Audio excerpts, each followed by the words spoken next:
did a good job.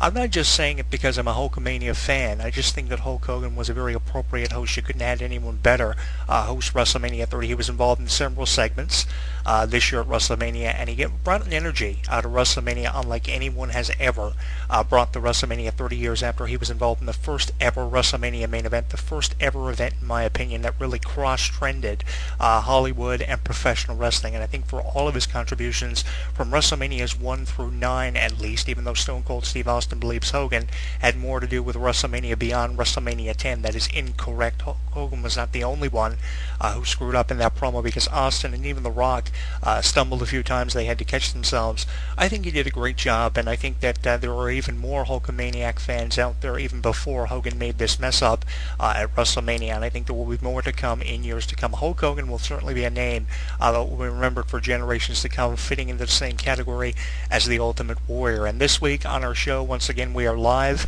on our Facebook page with some new listeners at HEW Entertainment and some new additions, so make sure you check that out. I'll be getting into that throughout the show, and on Twitter at Jonathan Clarke 1 with over 24,000 tweets, and on YouTube where you can comment on a lot of stuff like some of our recent uploads at Jonathan Clarke 22, and some of the issues our RSS news feed has recently posted for you. It updates every half an hour on our social media pages, and we have made some updates to our mobile app, which you can download from the App Store or on our official website. I'll be getting into all that for you. Some modifications have come to our app, and some modifications for the better of the app. We finally finalized the modifications to the app the other day and released it once again on the App Store and on our official website. We even have an official website for the actual app itself. I'll be getting into all that, and we invite you to join the conversation in our forum on our website. If you haven't signed up for it, it takes just under 90 seconds to create an account. Once you've created an account, you can simply sign in and get in on the conversation. And as I mentioned, our RSS news feed updates every half an hour on Facebook and Twitter.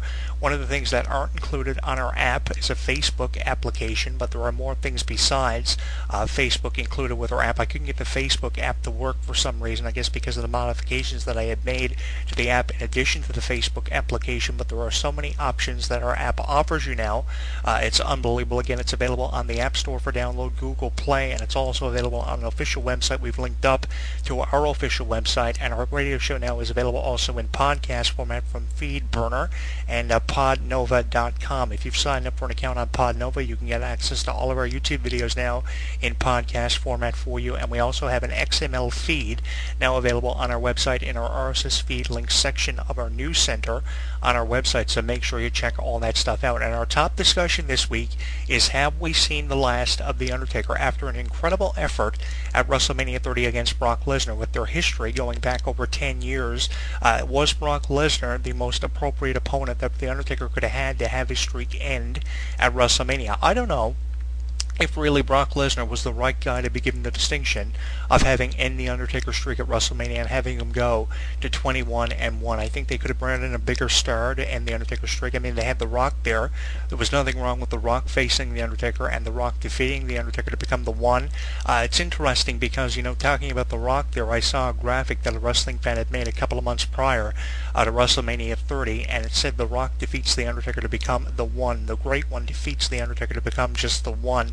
Simply the slogan that he included in his graphic he made for a rumored match at WrestleMania, and I used it for a previous video blog talking about The Rock versus The Undertaker. Yes, there's just as much history, probably even more, between The Rock and The Undertaker as there is with The Undertaker and Brock Lesnar, but you take a look at the name Brock Lesnar made for himself in the UFC, and it's certainly arguable whether or not Brock Lesnar should have been given the distinction of having end the Undertaker streak at WrestleMania 30. He's certainly been rubbing it in our faces, but the thing is, we haven't seen Brock Lesnar on WWE television since the promo in the aftermath of WrestleMania, so it raises the question if and when we will see Brock Lesnar again. Does it really have to be only when a big name emerges for Brock Lesnar to challenge for a championship or a chance to become number one contender, or some other logical explanation that himself and Heyman always throw away? Why did he have to come out and cut a 10-minute long promo about having ended the Undertaker streak? Yes, a follow-up had to be done, but we go from Brock Lesnar ending the Undertaker streak, and the best that they've got for Paul Heyman is to have him affiliate himself with the winner of the Andre the Giant Memorial Battle Royal with Cesaro. I mean, come on. I mean, that's the best that you've got, and you have nothing for Brock Lesnar at pay-per-views like Extreme Rules and Payback. The latest time we will see Brock Lesnar now is at SummerSlam, and that is totally unacceptable. So I understand where wrestling fans' frustrations lie, especially after having seen this streak last over 2 decades and how many headlines not only on the internet and professional wrestling news websites and RSS news feeds have generated for this moment at WrestleMania 30, but for the actual news headlines this made on television and for the newspaper. If you caught any of the newspaper articles, we invite you to throw them up. They are all over the internet if you can find any of them, and if you actually have any of the articles, they are worth reading because it's unbelievable. The thousands, literally thousands, of headlines that have been generated from this. I didn't think the Undertaker streak was going to end at WrestleMania 30, but when you think about the circumstances that have befallen in front of the Undertaker over the past number of years, the death of Paul Bearer, how he went into the Hall of Fame the night prior to the Brock Lesnar-Undertaker match, how the Undertaker had defeated over 20 individuals at WrestleMania, it was probably very appropriate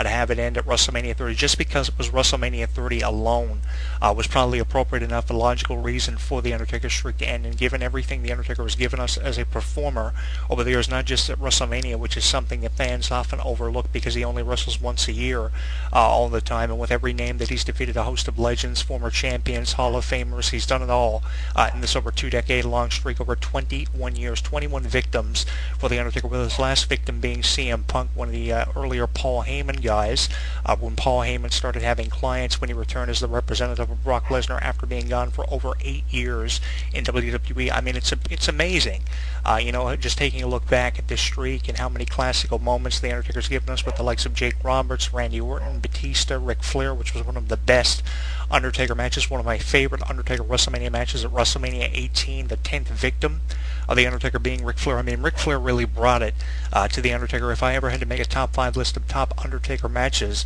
at WrestleMania, that would probably be at the top of the list for how brutal the match was, the blood adding the realism and making it feel more real.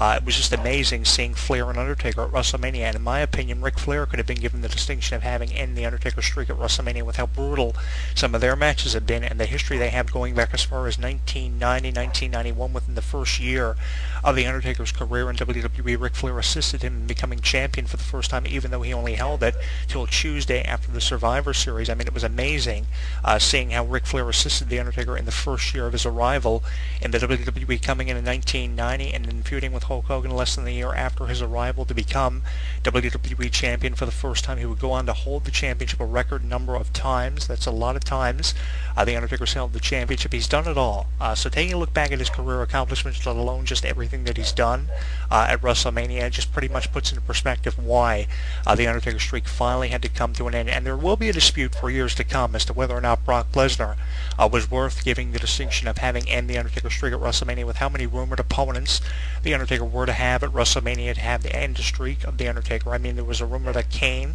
was going to be the one to end the Undertaker streak for years. What happened to that? Masked Kane versus Masked Undertaker or something. That would have been fun to have some kind of reason why the Undertaker had to go back to wearing a mask like he did in 1995, early 1996 to feud with Masked Kane. That would have been fun to see Kane end the Undertaker streak at WrestleMania, and it would have been far more unpredictable if that were to happen. And the thing was that really gave it away for me was the fact that everyone on Facebook was saying that the Undertaker was going to win, the Undertaker was going to win, the Undertaker was going to win, regardless of how much the Undertaker had momentum going into WrestleMania. I had never seen the Undertaker have this much momentum against an opponent at WrestleMania. Usually, the opponent of the Undertaker is given the benefit of the doubt 2 weeks or even the week before WrestleMania to have a chance of ending the Undertaker, to salvage a chance that he didn't have at all going into WrestleMania of defeating the Undertaker and making you guess.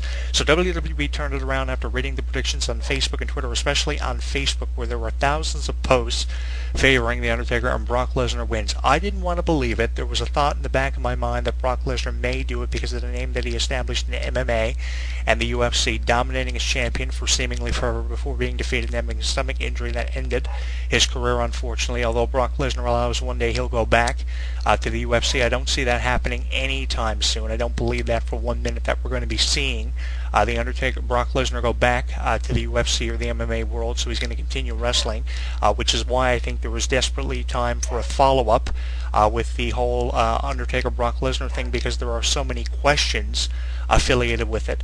I think that we're going to see him again, in all honesty. That is my opinion. I don't think we have seen the last of The Undertaker, and believe it or not, there are people actually issuing challenges to The Undertaker already for WrestleMania, so that kind of gives it away that The Undertaker will come back again. Even though it's not about his streak anymore, I think it's going to be based on pride. And one thing that I've gotten over the years from interviewing a lot of people who have worked closely with The Undertaker is the fact that they believe The Undertaker will wrestle until he's physically unable to compete anymore. And I don't know if that's true or not, but I believe it to a certain extent that that is true, because we have always seen The Undertaker. He's basically considered retired now, and if he only wrestles once a year, he kind of falls into the same category as Hulk Hogan before Hulk Hogan had the major back injury, which kept him out of the ring for a number of years. Hulk Hogan wrestled at least once a year to promote something he had going on outside of the WWE, and even though The Undertaker hasn't got much going on outside of the WWE for his career like many wrestlers do after they've announced and gone public with their retirement and their final promos or their final matches, I think The Undertaker will always have